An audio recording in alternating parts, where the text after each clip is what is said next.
Sana next year, mas matimbang na yung saya kaysa sa lungkot. Sana next year kaya na natin kahit maraming pagsubok. Kasi grabe din yung taon na to. Daming nawala. Dami tayong hinarap na challenges na hindi nila alam. Napakabigat ng taon na to para sa atin, pero looking forward ako. Sana next year, kung ganito man kabigat, sana mas maging malakas tayo.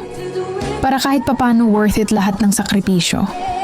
Hoping and praying ako na sana mas matimbang na yung saya. Sana mas marami na yung tawa.